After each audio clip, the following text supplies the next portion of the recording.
નમસ્કાર મિત્રો, આપનું સ્વાગત છે લિયો ઇંગ્લિશ હબના વધુ એક લેક્ચરમાં. અને આજે આપણો લેક્ચર ટ્રિપલ બોનાન્ઝા છે. 3 કાળ શીખવાના છે પેસિવ ફોર્મેશનના. એમાંથી પહેલો કાળ છે પરફેક્ટ પ્રેઝન્ટ ટેન્સ. ત્રણેય પરફેક્ટ ટેન્સ છે, એટલે કે ત્રણેય પૂર્ણ કાળ છે. ક્યાંય પણ વિડીયો સ્કીપ ના કરતા. આજે આપણે 3 કાળ શીખવાના છે એક જ લેક્ચરમાં: પરફેક્ટ પ્રેઝન્ટ, પરફેક્ટ પાસ્ટ અને પરફેક્ટ ફ્યુચર. આગળ વધીએ તે પહેલાં હું વિનંતી કરીશ કે મારી ચેનલ સબસ્ક્રાઈબ કરી દેજો, જેથી કરીને મને પણ સપોર્ટ થાય અને તમે પણ સારામાં સારું અંગ્રેજી, જેવું ગુજરાતી આવડે છે એવું જ બોલતા લખતા શીખી શકો અંગ્રેજીમાં પણ. અને જે મિત્રો નવા છે એમને હું વિનંતી કરીશ કે અમારા પ્લેલિસ્ટ સેક્શનમાં પહેલા લેક્ચરથી શીખવાનું શરૂ કરશો તો તમને કંઈ જ નવું નહીં લાગે. અને સ્ટેપ બાય સ્ટેપ બહુ જ નાના નાના લેક્ચર્સ છે. એવરેજ 10 મિનિટ્સથી ઓછા લંબાઈના લેક્ચર્સ છે. એટલે કદાચ લેક્ચરની સંખ્યા વધારે લાગે, પરંતુ લેક્ચર્સ બહુ જ ટૂંકા છે. તમને બહુ જ મજા આવશે. એક દિવસમાં તો 4-5 લેક્ચર્સ તમે શીખી શકો છો. અને શાંતિથી શીખવા માગતા હોય તો તમે રોજ એક લેક્ચર શીખો, એનું રિવિઝન કરો. લેક્ચર્સમાં જે ઇન્સ્ટ્રક્શન મળે છે એ પ્રમાણે તમે ફોલોઅપ લેતા જાઓ, પ્રેક્ટિસ કરતા જાઓ, તો ચોક્કસથી તમને ખૂબ જ સારું પરિણામ મળશે મિત્રો. તો આવો આપણે 7મો ટેન્સ આપની સ્ક્રીન ઉપર જોઈ રહ્યા છો. પરફેક્ટ પ્રેઝન્ટ ટેન્સ એટલે કે પૂર્ણ વર્તમાન કાળ. અને આ પેસિવ વાક્યોની રચનામાં સબ્જેક્ટ હોય નહીં, આપણે અગાઉ પણ શીખ્યા છીએ. માટે હું કહું છું કે આગળના લેક્ચર્સ જોજો, શરૂઆતથી શીખજો. પોઝિટિવનું ફોર્મ્યુલા આ ટેન્સનું છે. ઓબ્જેક્ટ અહીંયા પેસિવ છે એટલે ઓબ્જેક્ટથી શરૂઆત થાય. Object plus have has plus been plus verb 3. નેગેટિવમાં object plus have has plus not plus been plus verb 3.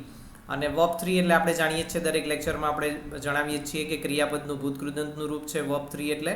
અને જેઓ એક્ટિવ ટેન્સીસ રિફર કરવા માગે છે કે રિવાઇઝ કરવા માગે છે તેમના માટે પણ અહીંયા સુવિધા છે કે તેઓ પ્લેલિસ્ટ સેક્શનમાં લેક્ચર નંબર 12થી જોવાનું શરૂ કરે. ત્યાંથી એક્ટિવ ટેન્સીસ શરૂ થાય છે.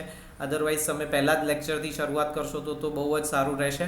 તો આવો મિત્રો, ક્યાંય પણ વિડીયો સ્કીપ ના કરતા પ્રેક્ટિસ સેશન તરફ વળીએ છીએ. અને આજના લેક્ચરમાં મેં કીધું એમ 3 ટેન્સીસ આપણે એક સાથે શીખવાના છે: પરફેક્ટ પ્રેઝન્ટ, પરફેક્ટ પાસ્ટ અને પરફેક્ટ ફ્યુચર. તો પરફેક્ટ પ્રેઝન્ટના 2 પ્રેક્ટિસ સેન્ટેન્સીસ આપણે જોવા જઈ રહ્યા છે. પહેલું સેન્ટેન્સ આપની સ્ક્રીન ઉપર રજૂ થઈ ચૂક્યું છે: અમને સારું અંગ્રેજી શીખવાડવામાં આવ્યું છે. અહીંયા ગુજરાતી વાક્ય ખૂબ જ મહત્વપૂર્ણ છે. જેવી વ્યાખ્યા હોય એ રીતે ક્રિયા થઈ ગઈ છે. માટે અમને સારું અંગ્રેજી શીખવાડવામાં આવ્યું છે. શીખવાડનાર નથી, અહીંયા શીખવાડવું ક્રિયા છે અને શીખવાડનાર નથી, માટે સબ્જેક્ટ ના હોય. અને ઓબ્જેક્ટ કોણ છે? તો અમને. અને 2 ઓબ્જેક્ટ છે અહીંયા. શું અથવા કોનેથી પ્રશ્ન કરો એટલે ઓબ્જેક્ટ મળે. અહીંયા શુંથી પણ જવાબ મળે છે અને કોનેથી પણ જવાબ મળે છે. તો કોને શીખવાડવામાં આવ્યું? અમને. અને શું શીખવાડવામાં આવ્યું? તો સારું અંગ્રેજી. માટે અહીંયા અમને જે પહેલો ઓબ્જેક્ટ હોય, વાક્યમાં જે પ્રથમ ઓબ્જેક્ટ હોય પહેલા નંબરનો, એનાથી અંગ્રેજીમાં વાક્ય શરૂ થાય, બસ. અને બીજો ઓબ્જેક્ટ વર્બ 3 પછી લેવાનું હોય છે. એ આપણે અગાઉના લેક્ચર્સમાં પણ પેસિવમાં જોયેલા છે. તો અહીંયા આપણે we have been taught good English, we have not been taught maths here. અહીંયા આપણે ગણિત શીખવાડવામાં આવ્યું નથી. શું શીખવાડવામાં આવ્યું છે? સારું અંગ્રેજી શીખવાડવામાં આવ્યું છે. તો આવી રીતે જ આપણે વાક્યો પ્રેક્ટિસમાં બનાવવાના છે. તમે અનેક વાક્યો આવા બનાવી શકો છો. બીજું વાક્ય: Leo English hub channel subscribe કરવામાં આવી છે. Leo English hub channel has been subscribed. Leo English hub channel has not been forgotten. તો એને ભૂલવામાં નથી આવી. તો અહીંયા સબસ્ક્રાઈબ કરવું એ ક્રિયા છે. અને સબસ્ક્રાઈબ શું કરવાનું છે અથવા તો કોનેથી? તો લિયો ઇંગ્લિશ હબ એ આપણો ઓબ્જેક્ટ થશે અહીંયા. અને બાકીનું તો વર્બ જ છે, એટલે બહુ આમાં કંઈ બહુ ખાસ છે નહીં. તો Leo English hub channel has been subscribed. અહીંયા હેવ હેઝનો નિયમ આપણે અગાઉ જેમ શીખ્યા છે એ પ્રમાણે જ છે.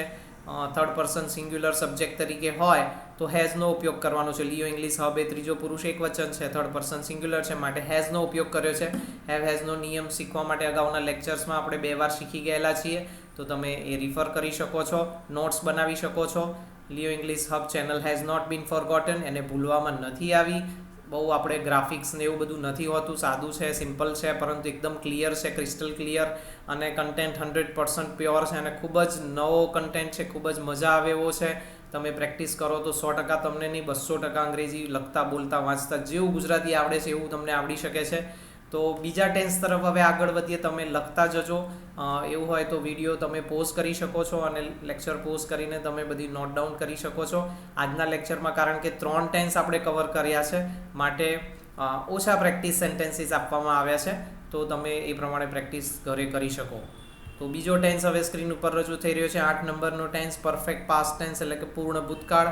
એનું પોઝિટિવ નેગેટિવ ફોર્મ્યુલા છે object plus had plus been plus verb 3, object plus had plus not plus been plus verb 3, અને વર્બ 3 એટલે કે ક્રિયાપદનું ભૂતકૃદંતનું રૂપ.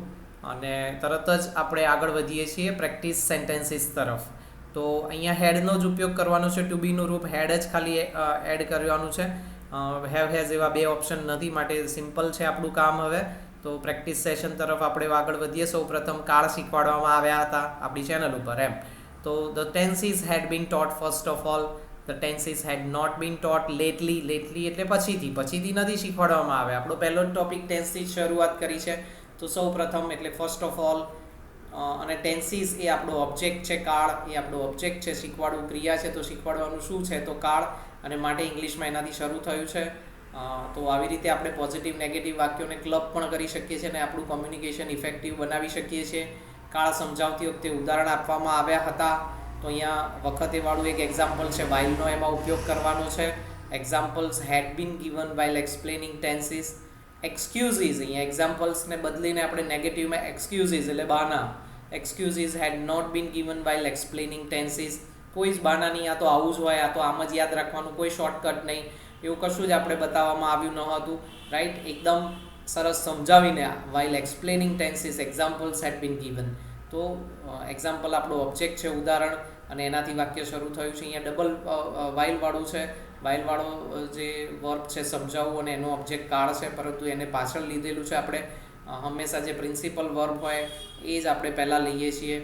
તો આપવામાં આવ્યું હતું, તો આપવામાં શું આવ્યું હતું? ઉદાહરણ, અને માટે એનાથી વાક્ય આપણે શરૂ કર્યું છે. વખતે કે ને વાળું, આફ્ટર વાળું, એ બધું આપણે પાછળ લઈએ છીએ. રાઈટ, તમે અગાઉના લેક્ચર્સ રિફર કરી શકો છો, તો તમને કોઈ જ કન્ફ્યુઝન નહીં થાય મિત્રો. તો આવો આગળ વધીએ નવા ટેન્સ તરફ. છેલ્લો ટેન્સ, નવમો ટેન્સ. પેસિવમાં આપણે શરૂઆતમાં પણ જણાવ્યું હતું કે 8 ટેન્સ ટોટલ, છઠ્ઠો અને છેલ્લા 3નું પેસિવ નથી થતું, માટે નવમો ટેન્સ પરફેક્ટ ફ્યુચર ટેન્સ એ છેલ્લો ટેન્સ છે પેસિવ ફોર્મેશનમાં. અને એનું પોઝિટિવ નેગેટિવ ફોર્મ્યુલા છે object plus will plus have plus been plus verb 3, અને નેગેટિવમાં object plus will plus not plus have plus been plus verb 3. અને વર્બ 3 જેમ જાણીએ છીએ એમ ક્રિયાપદનું ભૂતકૃદંતનું સ્વરૂપ છે. તો આવો ઝડપથી પરફેક્ટ ફ્યુચર ટેન્સના પ્રેક્ટિસ સેન્ટેન્સીસ જોઈ લઈએ. હવે બધે જ સારું અંગ્રેજી બોલવામાં આવ્યું હશે, બોલવામાં આવશે નહીં તો એ સિમ્પલ ફ્યુચર ટેન્સ થઈ જાય. બોલવામાં આવશે એવું લખીએ તો સિમ્પલ ફ્યુચર થઈ જાય, અને બોલવામાં આવ્યું હશે, ક્રિયા થઈ ગઈ હશે, તો એ પરફેક્ટ ફ્યુચર ટેન્સ. અહીંયા આપણો ઓબ્જેક્ટ છે ગુડ ઇંગ્લિશ, એટલે કે સારું અંગ્રેજી.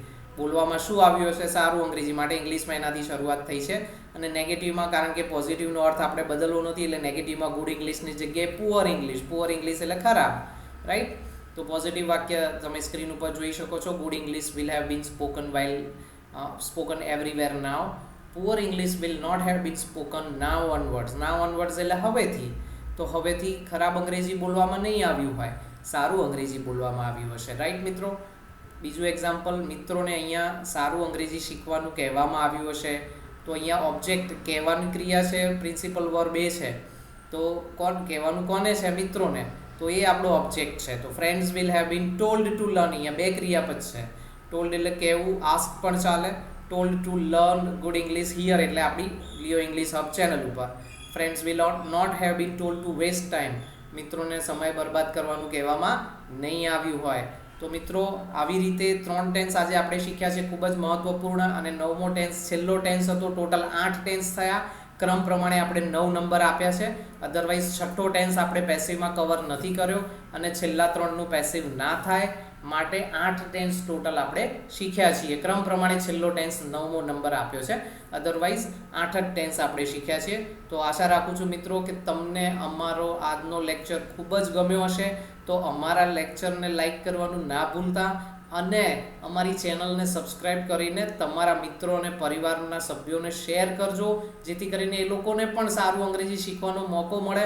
તમને પણ એ આભાર માનશે તમારો પણ કે આ ચેનલ તમે શેર કરી, અમને બહુ જ સારું થયું, અમે ખૂબ જ સારું શીખ્યા. તમે પણ એમની સાથે એક ગ્રુપ ટોક કરી શકો છો. રાઈટ, અને તમને પણ ફાયદો થઈ શકે છે. તો મિત્રો આવનારા લેક્ચર્સમાં વધુ માહિતીસભર ઇન્ફોર્મેશન સાથે આપણે મળીશું તમને. ત્યાં સુધી આપનો ખૂબ ખૂબ ધન્યવાદ. Thank you very much.